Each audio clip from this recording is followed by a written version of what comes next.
when the cards fall the right way, it can be pretty special. Hey everyone, I'm Chase, founder of Oak and Oscar. Welcome to the next episode of The Watch Table. We are happy to be here on location at Base Camp. A huge thank you to Base Camp for letting us use their space today. We are here with Josh Lambo to talk with him about his love of watches and why he collects them. A former professional soccer player, guitar geek, and dog lover, Josh is also the kicker for the Jacksonville Jaguars.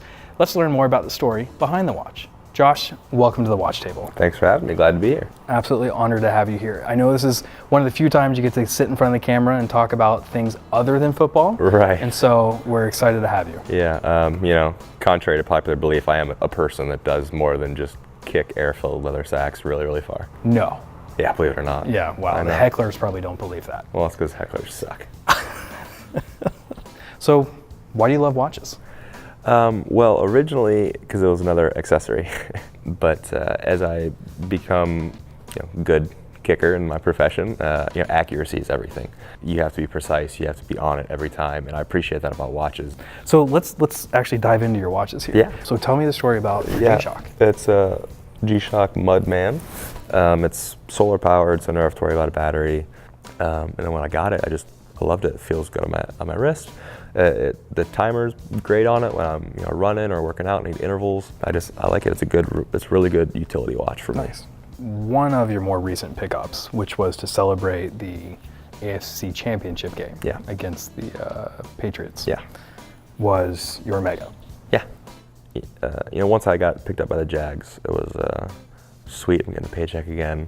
And so as I progressed in my love for watches and my fascination with them, I walked into the Omega store and I saw the Aqua Terra. I really liked the band, and so I tried it on, and the first thing was the strap was incredibly comfortable. I've never had a watch with that type of buckle clasp.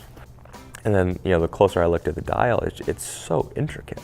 Yeah. There's so many little things that make it special. The subtle pop of orange really caught my eye. I guess I have a thing for orange details in watches. Yep. From the kind of inverted triangles being raised. As you kind of turn it on your wrist, you see it.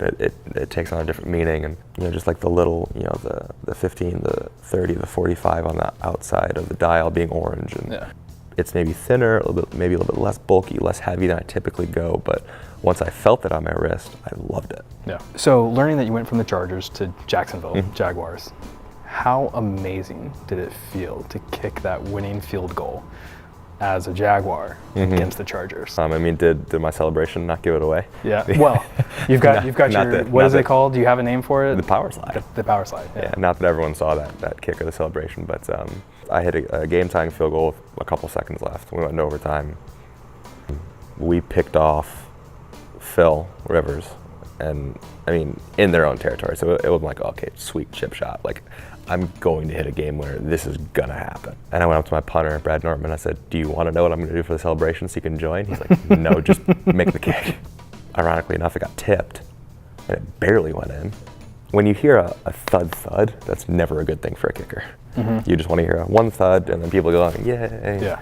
And so I'm like standing there watching. I'm like, "Does it have enough? Does it have enough? Does it have enough?" Because I'd never made a blocked kick before. I was like, "Oh no, got tipped. It's not gonna go in." Oh, it went in.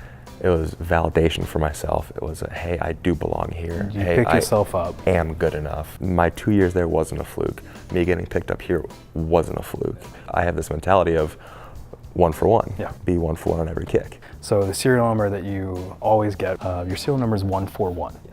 And I thought that when you talked to me a little bit about that story, when you were picking out your serial number, I thought that was really cool. Yeah. The 141, that means a lot. So I know you have hobbies outside of football and watches. Guitar, one of them. I know you're a John Mayer fan. Yeah. I think you admire his guitar skills. Yeah. But what are your thoughts on his watch collection? Yeah, I actually didn't really realize that he was such a huge watch nerd and that he wrote articles for Hodinkee. Right. I had no idea. I was scrolling through, I think it was looking up Omegas and looking about Tudor was another watch I was looking at, and he had written an article on it, and I saw the article said written by John Mayer, and I said, huh, that's interesting. Like, there's another John Mayer. Strange. Oh, sure. And I read the article, and it was pictures of him playing guitar wearing a Tudor. You're like, oh shit, same guy. What in the world? No freaking way. And I looked more into it and found out that he loves watches and writes multiple articles. And one of the newest watches in your collection. Yeah. Talk to me about the Jackson. you know, we got back with the Jaguars, and I got back in the league, and we've, I feel like, become friends over text message and the internet, you know, the past several years. And being from Chicago, kind of the Chicago intricacies of your watches, I love, and it's meaningful to me. And the fit of it is great. The functionality of it's awesome. The buttons click super well, and it's a beautiful watch. And I appreciate, you know, you being so into your craft and being so specific about it. And hey, like, these things need to be perfect, because that's how I am with mine. Sure. If it's not perfect, it won't work. Yeah. Or if it's not perfect, you get fired. Well, I appreciate that. Yeah. I really do. So, what are you most proud of with your career? I think the fact that when things aren't going well, I've bounced back and made them go better than they were initially. So I thought, okay, I'm a 17-year-old professional soccer player. This has been my dream. You know, that lasted for 4 years. I was expecting it to last for 15 or 20. Sure. And it just didn't. And I was, well, oh crap, what am I going to do next? Yeah.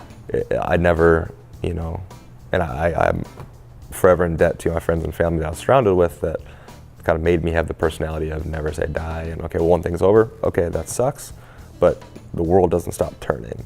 You know, and when the cards fall the right way, it can be pretty special. That's awesome. I think with that, we now might move to the 5 rapid fire questions. Okay. What superpower would you have? To be able to tell the world's greatest joke. Okay. I like that. That's new. Never heard that one before. Yeah. If you could live anywhere in the world, where would it be? This might sound strange. I love Madison, Wisconsin. Okay. I absolutely love it. I've been all over the world for soccer, and there are other places in the world that are great, that have wonderful history. I love Madison, Wisconsin. Okay. What's your favorite swear word? Well, I guess it's one that I kind of came up with. Okay. It's my interpretation of shit. Yeah. I say Scheissekopf. Scheissekopf. Cool. So if you ever shank a field goal, you're going to yell Scheissekopf at the end. Well, not every time. Usually it's fuck, but we'll look for that. Okay. Fuck might be the most frequent, but Scheissekopf is maybe my favorite. Yeah. So what is your favorite watch complication? Probably chronograph. Okay. So who's got the best touchdown celebration? The Jaguars' Leonard Fournette or the Bears wide receiver, former Jag, Allen Robinson?